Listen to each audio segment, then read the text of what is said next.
Hello, everybody. This is Dave Wallace coming to you from my home here in Waihoa, Hawaii. And it's Sunday, so it's talk story time. Thank you for joining me today. Today, the story I'd like to share with you, or my experiences that I want to share with you, has to do with collectible objects or antiques. Okay? And if you are into the habit of collecting antiques, there's a note of caution that you need to be aware of and possibilities of things that may happen.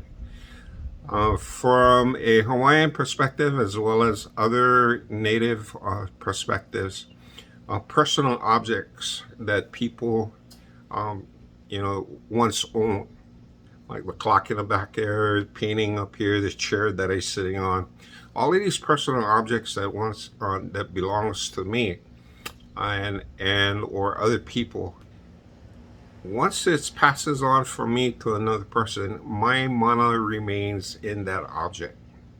Okay? So if I'm a good guy and I'm your friend and stuff, and I love you as a family member, I have good intentions that I'm passing these objects on to you. Okay? And so these are good things to have.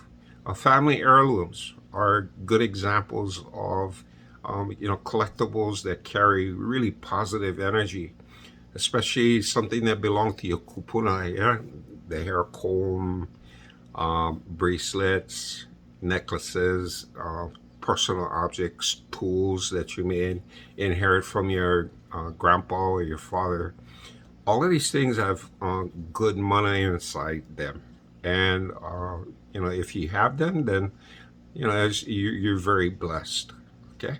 So, however, there's other objects that people like to go and shopping in garage sales or picking things up from Goodwill, or sometimes you passing along the road, and especially on bulky pickup day, you get people leaving out their furniture outside, and you have no clue who these people are, and you grab them and you take them home. Now, you don't know what kind of people they are. You don't know what kind of money is inside. And some people and stuff, just because of their experiences and their attachment to things, um, they are not really good. Okay.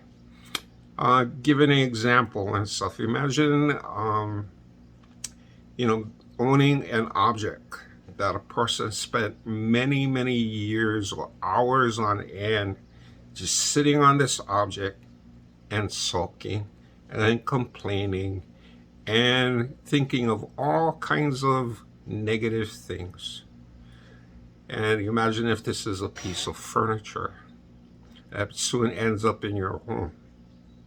Do you think that will affect someone? Yes, it will. And I had a case exactly like that several years ago. Okay, and this couple that lived up in Kaimaki, I got a call from them because all of a sudden their happy marriage was just being ripped apart, and they were wondering why. Well, they went to counseling and stuff like that. They couldn't figure out what was going on, and so after talking with the family, I went over and decided to make an examination of the home. And the first thing I did, I walked into the house and I started looking around. And just the way the furniture and the different looks, there was a mixture of real old furniture inside there. I saw core furniture, kind of vintage core, and all of these older things, and they had figurines and glass objects all over the place. And as soon as I seen that, I turned to the husband and wife. I said, "You folks collect antiques?" He said, "Yeah."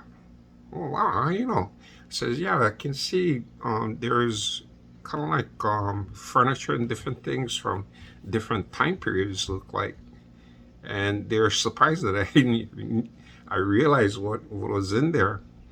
And so after talking with them, I found out that, yeah, they would go to different yard sales. Sometimes they look in Um, there's advertisements where people are selling different things, and they go out and they either make a bid or try and buy these objects, and they bring them home. And um, I asked, the key question here is that, okay, when did you notice a change in your family dynamic? What happened? And so he thought and thought, and he says, "Well, we bought a piece of furniture at a yard sale." And I says, "Well, what furniture is that?" And so the wife walked to the living room and pointed out a love seat, small love seat. It wasn't anything fancy and stuff. It's just that the design looked, pretty unusual. And so she says, "Well, we got that love seat." And there was a nice little lamp that came over. And I asked the wife, "Who uses this love seat?" And she says, "I do." "What do you do there?" I said, "Oh, I read and I do knitting." Okay, so those are two things that she was doing there. And so I asked permission. And I said, "Can I touch this furniture?" "Sure, go ahead." So I walked over, put my hand on it, and I closed my eyes and asked myself to see what was wrong with this furniture, what's happening with this furniture. And as soon as I closed my eyes, boom, I saw a young woman, probably in her late 20s, early 30s, and she was crying and sobbing on that sofa. And the thoughts that was going through her mind is that her husband was cheating on her. It's exactly what the family that had gotten this sofa, that's what the wife was thinking. Okay. As soon as she started using the furniture, the same thoughts that this previous owner had about the husband cheating on her carried over to her. And she started thinking the same thing, suspecting the husband of fooling around. And the husband was a business owner, so he'd be gone a lot and stuff. And I guess her mind began to be really active. Like, is she really doing business or doing monkey business? So she began to really get on the husband, and the husband started getting really irritated. He says, "You know what? I've been doing this for years and stuff. Like, I'm all of a sudden, you think I'm cheating you? Why would I do that?" And she was convinced that the husband was cheating on her. So I looked at the family and said, "You know what? The problem here is the sofa.